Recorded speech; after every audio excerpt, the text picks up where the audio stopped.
আজকে আমি আপনাদেরকে রাজহাঁস পালনের সময় এমন 5টি বাধার কথা বলবো, যেগুলো আপনি যদি মোকাবেলা করতে না পারেন তাহলে আপনার শখের রাজহাঁসগুলো নিমেষেই শেষ হয়ে যেতে পারে। তো চলুন আজকে আমি সে বিষয় নিয়ে আলোচনা করব। প্রিয় দর্শক, দেখতে পাচ্ছেন যে আসলে এখন দুপুরের সময়, কিন্তু তারপরও আমি আমার রাজহাঁসের কাছে, কারণ দুপুরের সময়তে যদি আমি তাদের না জোগাই তাহলে সেক্ষেত্রে কিন্তু আসলে কুকুর বা শিয়াল তাদের আক্রমণ করে ফেলবে। আমি আপনাদেরকে সরাসরি দেখাচ্ছি যে আসলে দুপুরের সময় যদি না তাদের জোগায় তাহলে আসলে কি হবে সেটাই। তো চলুন সরাসরি আপনাকে দেখাই।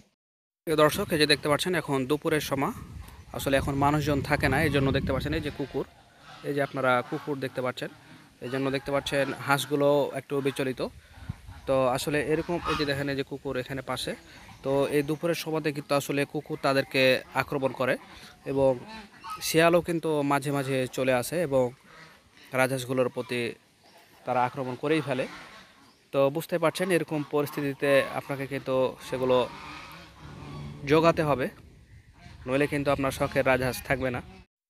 তো প্রিয় দর্শক, প্রথম নম্বর বাধা তো আপনারা নিজের চোখেই দেখতে পেলেন যে বিভিন্ন বন্য প্রাণী যেমন শিয়াল, কুকুর, বিজি এগুলো কিন্তু অতি সহজেই আপনার রাজহাঁসকে আক্রমণ করবে এবং সেগুলো থেকে কিন্তু আসলে প্রোটেক্টের ব্যবস্থা আপনাকে নিজেই করতে হবে, অথবা লোকজন রাখার মাধ্যমে কিন্তু আপনাকে এটা করতে হবে। এটা হচ্ছে একটি বাধা।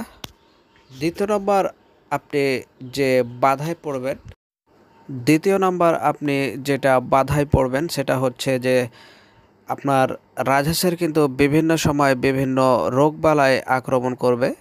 তখন রাজহাঁসের ব্যাপারগুলো এমন হয় যে যখন তারা চুনা পায়খানাগুলো শুরু করে, অর্থাৎ তাদের এগুলো ভাইরাসজনিত একটা অসুখ, তো সেক্ষেত্রে কিন্তু আপনার দেখা যাবে যে পুরো আপনার যতগুলো রাজহাঁস থাকবে সবগুলোতে পর্যায়ক্রমে ছড়িয়ে পড়বে। আসলে সেগুলোর মোকাবেলার জন্য আপনাকে প্রস্তুত থাকতে হবে, অথবা আপনাকে আগে থেকে ট্রেনিংয়ের মাধ্যমে কিন্তু আপনাকে আসলে এটা যেন সমাধান করতে পারেন। যখনই আপনি এই সমস্যায় পড়বেন তখন যেন আপনি সমস্যার সমাধান করে ফেলতে পারেন, সেরকম প্রস্তুতি আপনাকে নিতে হবে, নইলে কিন্তু আপনার শখের খামারটি ধ্বংস হয়ে যাবে। 3 নম্বর আপনি যে বাধায় পড়বেন সেটা হচ্ছে আপনি যখন রাজহাঁস পালন করবেন বা আপনি যখন বিভিন্ন ধরনের হাঁস মুরগি আপনি যদি পালন করে থাকেন তাহলে আপনি হয়তো বা এর কথা আমার সাথে একমত হবেন যে বিভিন্ন মানুষজন আছে যারা কিন্তু সুযোগ পেলে কিন্তু আপনার শখের রাজহাঁসগুলো আসলে বাড়িতে ভরে নেবে। সেক্ষেত্রে আপনি হয়তো বা মনে করবেন যে আপনারটা হয়তো বা কুকুরে বা শিয়ালে নিয়ে গেছে। তো এরকম পরিস্থিতিতে কিন্তু আপনাকে আসলে বিবেচনা করে কিন্তু আসলে সবসময় অ্যালার্ট থাকতে হবে। এটা কিন্তু একটা বড় সমস্যা, যদিও এটা সমস্যা মনে হয় না, কিন্তু আপনার বাড়ির আশেপাশের মানুষজন যদি এরকম হয় তাহলে কিন্তু আপনার শখের খামারের রাজহাঁস পর্যায়ক্রমে কমতে থাকবে। 4 নম্বর আপনি যেটা বাধায় পড়বেন সেটা হচ্ছে যে আপনার আর্থিক সংকট, অর্থাৎ আপনারা একথা নিশ্চয় অবগত আছেন যে রাজহাঁস কিন্তু আসলে তুলনামূলক একটু বেশি খায়। তো সেক্ষেত্রে যদি আপনি তাদের খাওয়ার কস্টিংটা মেনটেন করতে না পারেন তাহলে কিন্তু আপনি নিজেই হতাশ হয়ে যাবেন যে আমি তাদের কী খেতে দেবো না খেতে দেবো, এরকমভাবে আপনি হাই হতাশ করবেন। সেক্ষেত্রে কিন্তু আপনি দেখা যাবে যদি তাদের খাওয়ারের খরচের ব্যাপারে যদি আর্থিক যোগান সঠিকভাবে না দিতে পারেন তাহলে সেক্ষেত্রে কিন্তু দেখা যাবে আপনি একর থেকে সব বিক্রি করতে শুরু করে দেবেন। এটা কিন্তু আসলে একটা আর্থিকজনিত বাধা। এগুলো কিন্তু আমি আসলে বাস্তবতা থেকে বলছি, এগুলোই হয় সাধারণত। এরপরে 5 নম্বর যে সবচেয়ে গুরুত্বপূর্ণ বাধা সেটা হচ্ছে আসলে রাজহাঁসের কিন্তু একটা ব্যাড হ্যাবিট বা ওদের একটা খারাপ অভ্যাস আছে, যে সেটা হচ্ছে তারা যেহেতু বাইরে থাকতে সবসময় বেশি ভালোবাসে, সেক্ষেত্রে কিন্তু তারা দেখা যাবে যে তারা শর্ট করে কিন্তু বাড়ি আসতে চাইবে না। এটা কিন্তু একটা মাইনাস পয়েন্ট। তো সেক্ষেত্রে তাদের ঘিরে নিয়ে আসার মন মানসিকতা আপনাকে সবসময় রাখতে হবে যে আমি যখন রাজহাঁস পালন করব তখন তারা বাড়িতে ফিরে আসবে না এবং তাদেরকে আমাকে ঘিরে আনতে হবে। এরকম মন মানসিকতা কিন্তু আপনাকে সব সময় রাখতে হবে, নয়তোবা কিন্তু আপনি দেখা যাবে যে আপনি 5 দিন, 10 দিন, 15 দিন, 1 মাস যখন ঘিরে আনবেন তখন আপনার ভেতর একটা বিরক্তি কাজ করবে এবং তারপর থেকে কিন্তু আসলে আপনার শখের রাজহাঁসগুলো যে পালন করবেন এরকম ইচ্ছা আপনার হারিয়ে যাবে। কাজেই আপনি যখন রাজহাঁস নেবেন তার আগে কিন্তু আসলে এগুলো করতে পারবেন কি না আসলে আপনি সেটা অবশ্যই 10 বার করে ভাববেন। নইলে কিন্তু আপনি একটা বিরাট একটা আর্থিক খরচের ভিতরে পড়ে যাবেন।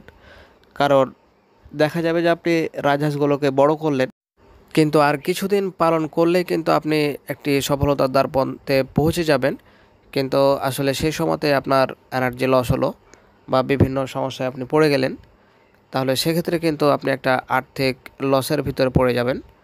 কাজেই এই সকল ভাবনাগুলো কিন্তু আপনাকে আগে ভাবতে হবে যে আসলে এই যে ঘটনাগুলো ঘটবে, তো আসলে এগুলো আপনি ট্যাকেল দিতে পারবেন কি না। এটা কিন্তু অনেক গুরুত্বপূর্ণ। 100টা রাজহাঁস কিন্তু সবাই কিনতে পারবে, এটা কোনো ব্যাপার না। কিন্তু সেগুলো নিয়ে আসলে পালন করার সময় যে বাধা বিপত্তিগুলো আসবে, আসলে সেটাই হচ্ছে সবচাইতে বড় কথা। আর আপনাকে একটা কথা আমি বারবারই বলতে চাই যে আসলে আপনি যখন রাজহাঁস বলেন, পাতিহাঁস বলেন বা মুরগি সেক্টরে বলেন বা যে কোনো গরুর খামার বলেন, আপনি যাই বলেন না কেন, আপনি যখন এই সেক্টরগুলোতে যাবেন তখন অবশ্যই কিন্তু আপনি কিছু প্রশিক্ষণ নেবেন। কারণ আপনি কারো ভিডিও দেখে বা কেউ রাজহাঁস পালন করছে এরকম যদি দেখে আপনি পালন করতে যান, তাহলে সেক্ষেত্রে কিন্তু আপনি অবশ্যই লসের একটা সম্মুখীন হবেন। কারণ যারা পালন করছেন তারা অভিজ্ঞ, তারা যে কোনো বিপদ আসলে তারা সামলে নিতে পারবে। কিন্তু আপনি তো অনভিজ্ঞ, আপনার যদি কোনো বাই চান্স কোনো সমস্যা হয়ে যায়, তাহলে তো আপনি কন্ট্রোল করতে পারবেন না। বাই চান্স যদি একটা ভাইরাস আপনার শখের রাজহাঁসগুলোতে আক্রমণ করে, তখন আপনি কি করবেন? কাজে আপনাদের একটা আমার বিশেষভাবে একটা পরামর্শ থাকবে যে আপনারা হাঁস, পাতিহাঁস বা মুরগি যাই করেন না কেন, আপনারা অবশ্যই আপনাদের আশেপাশে যেগুলোতে ট্রেনিং সেন্টার রয়েছে, যেমন যুব উন্নয়ন অধিদপ্তর, তারপরে বিভিন্ন খামার কেন্দ্রিক যে সকল ট্রেনিংগুলো হয়, সেগুলোতে আপনারা অবশ্যই কিন্তু আপনারা অন্তত 10 দিনের হলেও একটা প্রশিক্ষণ নিয়ে সেটার ব্যাপারে আপনারা সেই যে ব্যাপারে আপনারা কাজ শুরু করবেন সেটার ব্যাপারে প্রশিক্ষণ নেবেন। তাহলে দেখা যাবে যে ছোটোখাটো বিষয়গুলো আপনারা নিজেরাই সারিয়ে তুলতে পারবেন। আর তাছাড়া যদি বিনা আপনি যদি প্রশিক্ষণে বা বিনা যদি অভিজ্ঞতায় যদি আপনি এগুলো করতে যান, তাহলে ছোট্ট একটা সমস্যাকে আপনি অনেক বড় বানিয়ে ফেলবেন এবং আপনার শখের খামারটি কিন্তু ধ্বংসের পথে চলে যাবে। এটাই হচ্ছে বাস্তবতা। আর আরেকটি কথা আপনাকে আমি স্পেশালভাবে বলতে চাই যে আপনি যদি হাঁস, মুরগি বা পাতিহাঁস এগুলোতে যদি সেক্টরে যদি আপনি আসতে চান, তাহলে আপনাকে অবশ্যই ভ্যাকসিন সম্পর্কে আপনাকে জ্ঞান রাখতে হবে। কারণ ভ্যাকসিন ছাড়া এই সেক্টরে আপনি দীর্ঘদিন টিকে থাকতে পারবেন না। কারণ আপনারা তো জানেন যে ভ্যাকসিন হচ্ছে রোগের প্রতিষেধক। এগুলো দিলে আপনি বিভিন্ন ধরনের সমস্যা থেকে বাঁচতে পারবেন। তো আজকে আর আমি কথা বাড়াতে চাই না। আপনারা যারা পালন করবেন অবশ্যই 100 বার ভাববেন বিষয়গুলো।